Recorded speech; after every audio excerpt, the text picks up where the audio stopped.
Hey, Corky here. Trying to keep these videos as short as possible.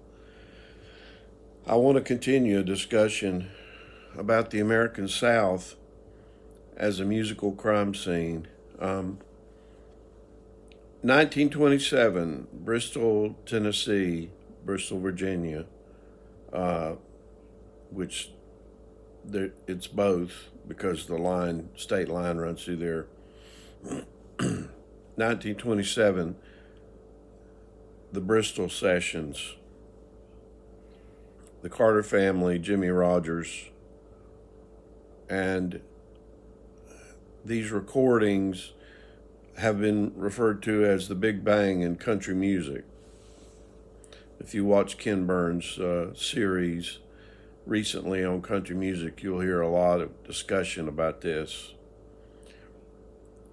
I came to know that at the Bristol Sessions, pretty much the uh, recordings that have been distributed from the Bristol Sessions were white groups, and that's where some of the early songs came from, like "Keep on the Sunny Side of Life" and so forth, like that. The old time music came out of that, and of course, AP and Maybelle Carter, their daughter June Carter, married Johnny Cash. So this is a family thing as well as a music history thing. But AP Carter had a practice where he would travel throughout the mountains, North Carolina, Virginia, Tennessee, and he would collect songs that Appalachian people would play and often had authored. And he would collect those songs. He had a band that traveled with him whose name was Leslie Riddle. And Leslie Riddle was the one who was the musician who was able to actually transcribe the songs as they found them. We never heard a lot about an African American man being, responsible for that early country music. It was never talked about. Leslie Riddle was never mentioned. So there's this terrible oversight in crediting A.P. Carter. He published most of those songs under his own name and got the royalties for them, even though they were written by mountain people. And even though Leslie Riddle had actually collected the songs for him as they traveled together. And so I'm sure Leslie Riddle didn't get many royalties, if any. And so Bristol, Tennessee is a crime scene where the crime that was committed was to to push out African American and marginalized people from being able to be credited with those publishing royalties.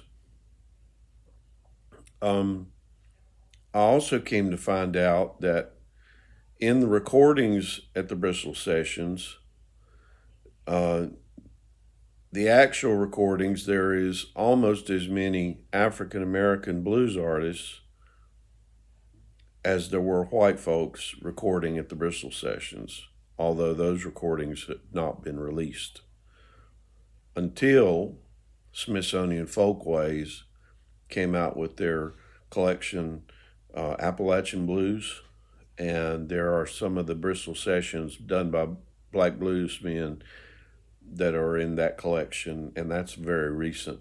Okay. I also have heard that Doc Watson was taught to play guitar by one of the black bluesmen who recorded at Bristol in the Bristol Sessions in 1927, although he's not been credited either. Um, so, once again, the same um, omission that the Rolling Stones made reference to in '64 and the Beatles made reference to, you know, uh, still is evident from that period. And of course, it was because of the racism and white supremacy of the period. Uh, and this is really a crime. This is really wrong. And we need to correct that history and do what you don't like, which is revisionist history. And all recording of history is revisionist because it all comes from some perspective. There is this notion that many people have, and they voice very much on social media, is that there is only one correct interpretation of the Bible or only one correct interpretation of history. And it's just not so. There is no one Christian interpretation of the Bible. There's an African American hermeneutic, there's a Latin American hermeneutic, there's a Native American hermeneutic, and whether you believe it or not, the church that you attend, they interpret the Bible through their cultural lens. And so oftentimes when that happens, you have a number of beliefs that are really cultural uh, of the people, the group, the social group there, and it's not really coming from Scripture. So this is common. I mean, it's just the way it is. And so it is with history, because the early history of the Bristol Sessions was interpreted through a white supremacist lens. The African American elements were left out. These African American people that were living in the Appalachians were there to work on the railroad, and many of them had come from the Mississippi Delta or from Piedmont, North Carolina. I've seen Brownie McGee, his name over and over in that.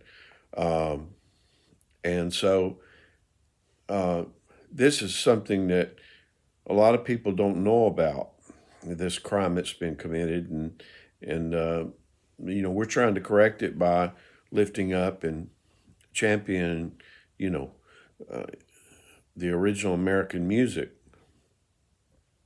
And so this didn't just come. This is not a new development. So that's my rant for right now. It's very short. You ought to be thankful for it because I could really go on and on.